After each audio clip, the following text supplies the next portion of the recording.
today, Luke 20 through 22.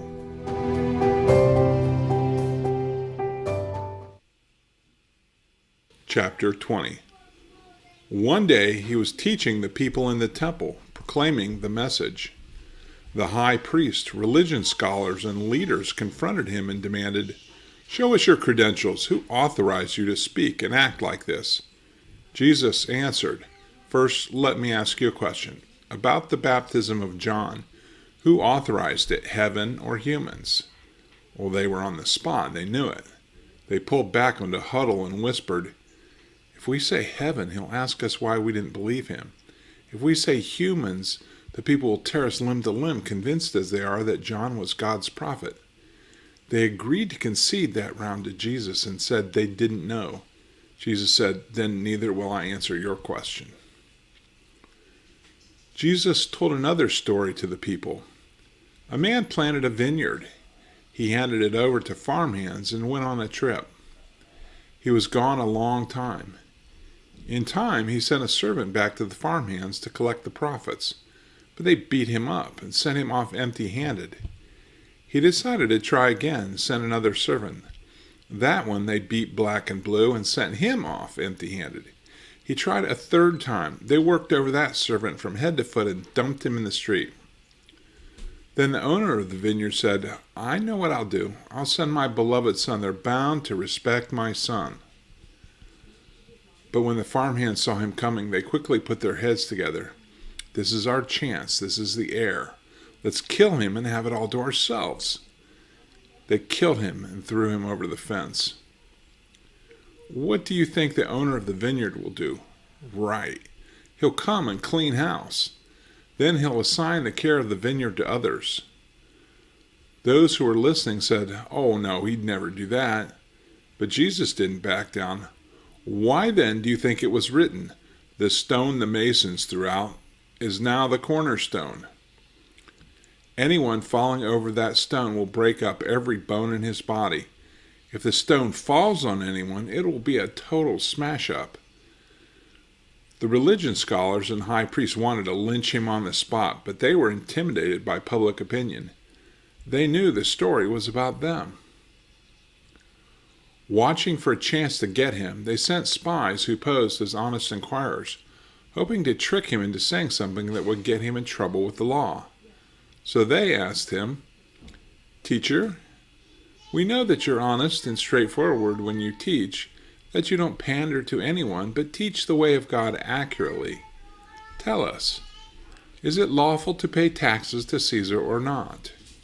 He knew they were laying for him and said, "Show me a coin. Now, this engraving, who does it look like and what does it say?" "Caesar," they said. Jesus said, "Then give Caesar what is his and give God what is his." Try as they might, they couldn't trap him into saying anything incriminating. His answer caught them off guard and left them speechless. Some Sadducees came up. This is the Jewish party that denies any possibility of resurrection. They asked, "Teacher, Moses wrote us that if a man dies and leaves a wife but no child, the brother is obligated to take the widow to wife and get her with child. Well, there were once 7 brothers. The first took a wife. He died childless. The second married her and died, then the third, and eventually all 7 had their turn, but no child. After all that, the wife died. That wife, now, in the resurrection, whose wife is she? All 7 married her." Jesus said, "Marriage is a major preoccupation here, but not there. Those who are included in the resurrection of the dead will no longer be concerned with marriage, nor, of course, with death. They will all have better things to think about, if you can believe it. All ecstasies and intimacies then will be with God. Even Moses exclaimed about resurrection at the burning bush, saying, 'God, God of Abraham, God of Isaac, God of Jacob.' God isn't the God of dead men, but of the living. To him all are alive." Some of the religion scholars said, "Teacher, that's a great answer." For a while, anyway, no one dared put questions to him. Then he put a question to them. How is it that they say the Messiah is David's son? In the book of Psalms, David clearly says, God said to my master, sit here at my right hand until I put your enemies under your feet. David here designates the Messiah as my master. So how can the Messiah also be his son? With everybody listening, Jesus spoke to his disciples. Watch out for the religion scholars. They love to walk around in academic gowns, preen in the radiance of public flattery, bask in prominent positions, sit at the head table at every church function, and all the time they are exploiting the weak and the helpless. The longer their prayers, the worse they get, but they'll pay for it in the end. Chapter 21. Just then he looked up and saw the rich people dropping offerings in the collection plate.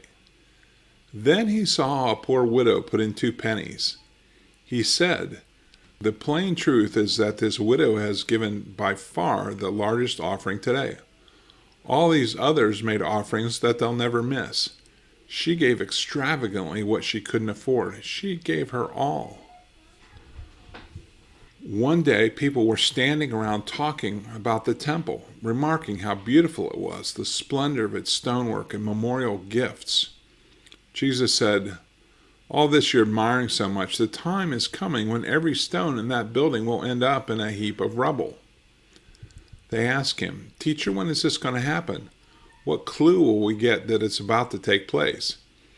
He said, watch out for the doomsday deceivers. Many leaders are going to show up with forged identities claiming, I'm the one, or the end is near. Don't fall for any of that. When you hear of wars and uprisings, keep your head and don't panic. This is routine history and no sign of the end. He went on, nation will fight nation and ruler fight ruler over and over. Huge earthquakes will occur in various places. There will be famines. You'll think at times that the very sky is falling. But before any of this happens, they'll arrest you, hunt you down, and drag you to court and jail. It will go from bad to worse, dog eat dog, everyone at your throat because you carry my name. You'll end up on the witness stand called to testify. Make up your right mind now, not to worry about it. I'll give you the words and wisdom that will reduce all your accusers to stammers and stutters. You'll even be turned in by parents, brothers, and relatives and friends. Some of you will be killed. There's no telling who will hate you because of me. Even so, every detail of your body and soul, even the hairs on your head, is in my care. Nothing of you will be lost. Staying with it, that's what is required. Stay with it to the end. You won't be sorry. You'll be saved. When you see soldiers camped all around Jerusalem, then you'll know that she is about to be devastated. If you're living in Judea at the time, run for the hills. If you're in the city, get out quickly. If you're out in the fields, don't go home to get your coat. This is vengeance day. Everything written about it will come to a head. Pregnant and nursing mothers will have it especially hard. Incredible misery, torrential rage, people dropping like flies, people dragged off to prisons. Jerusalem under the boot of barbarians until the nations finish what was given them to do. It will seem like all hell has broken loose. Sun, moon, stars, earth, sea in an uproar, and everyone all over the world in a panic. The wind knocked out of them by the threat of doom, the powers that be quaking. And then they'll see the Son of Man welcomed in grand style, a glorious welcome. When all this starts to happen, up on your feet, stand tall with your heads high. Help is on the way. He told them a story. Look at a fig tree, any tree for that matter. When the leaves begin to show, one look tells you that summer is right around the corner. The same here. When you see these things happen, you know God's kingdom is about here. Don't brush this off. I'm not just saying this for some future generation, but for this one too. These things will happen. Sky and earth will wear out. My words won't wear out. But be on your guard. Don't let the sharp edge of your expectation get dulled by parties and drinking and shopping. Otherwise, that day is going to take you by complete surprise, spring on you suddenly like a trap, for it's going to come on everyone, everywhere, at once. So whatever you do, don't go to sleep at the switch. Pray constantly that you will have the strength and wits to make it through everything that's coming and end up on your feet before the Son of Man. He spent his days in the temple teaching, but his nights out at the mountain called Olives. All the people were up at the crack of dawn to come to the temple and listen to him. Chapter 22. The feast of unleavened bread, also called Passover, drew near. The high priest and religion scholars were looking for a way to do away with Jesus, but fearful of the people, they were also looking for a way to cover their tracks. That's when Satan entered Judas, the one called Iscariot. He was one of the 12. Leaving the others, he conferred with the high priests and the temple guards about how he might betray Jesus to them. They couldn't believe their good luck and agreed to pay him well.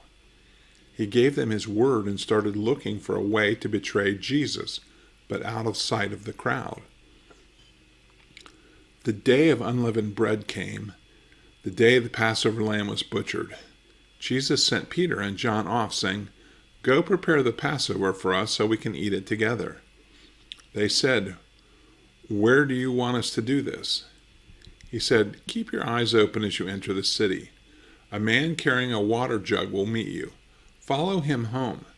Then speak with the owner of the house. The teacher wants to know, where is the guest room where I can eat the Passover meal with my disciples? He will show you a spacious second-story room, swept and ready. Prepare the meal there." They left, found everything just as he told them, and prepared the Passover meal. When it was time, he sat down, all the apostles with him, and said, "You've no idea how much I look forward to eating this Passover meal with you before I enter my time of suffering. This is the last one I'll eat until we all eat it together in the kingdom of God." Taking the cup, he blessed it. Then he said, "Take this and pass it among you.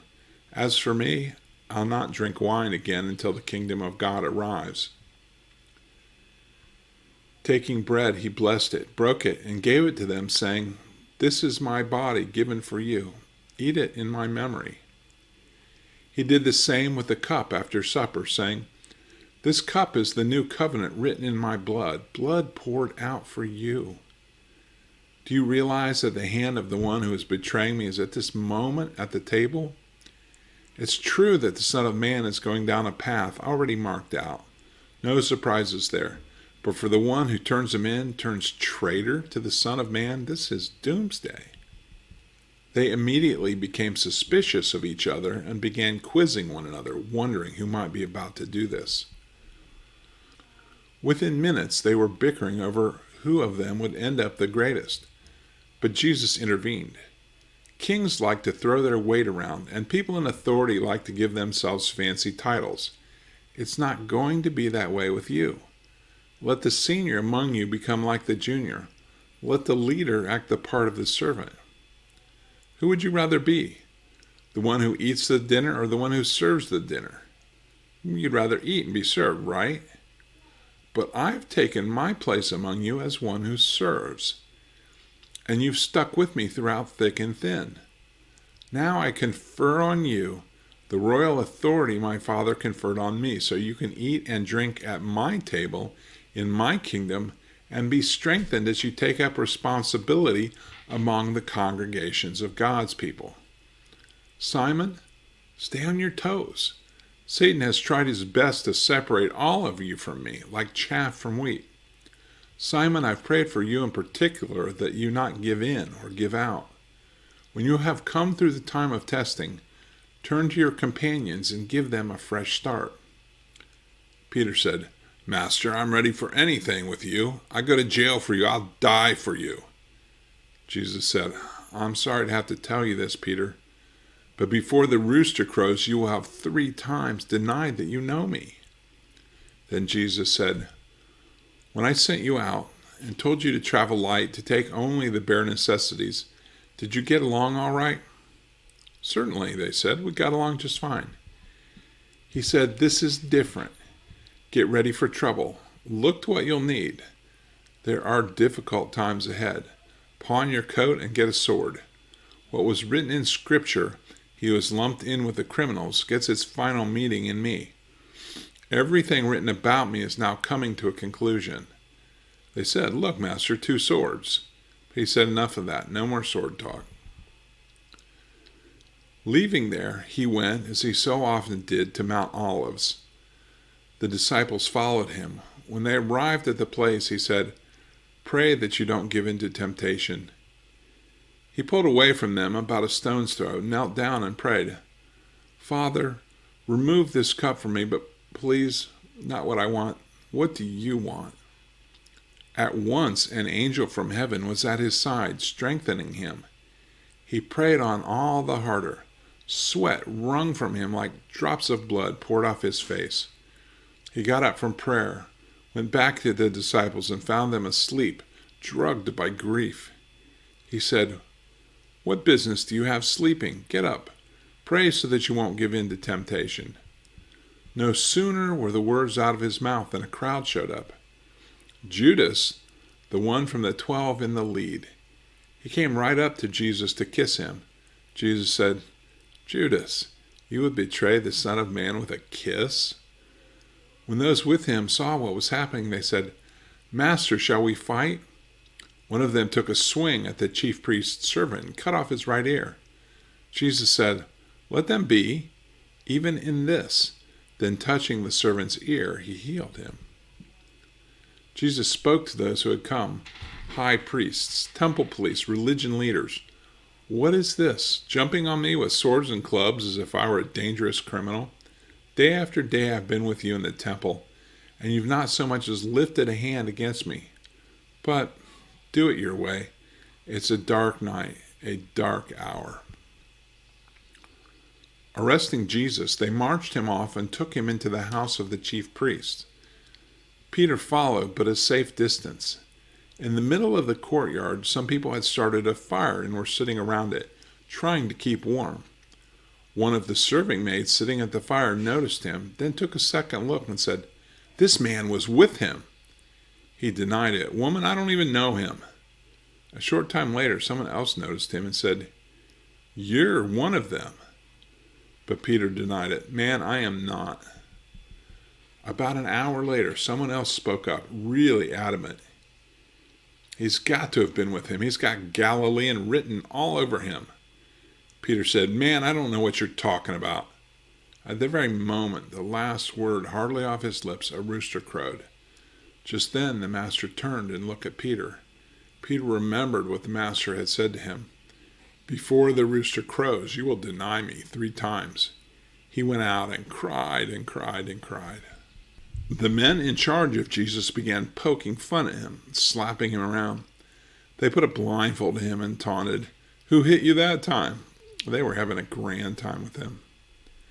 When it was morning, the religious leaders of the people and the high priests and scholars all got together and brought him before their high council. They said, "Are you the Messiah?" He answered, "If I said yes, you wouldn't believe me. If I asked what you meant by your question, you wouldn't answer me. So here's what I have to say.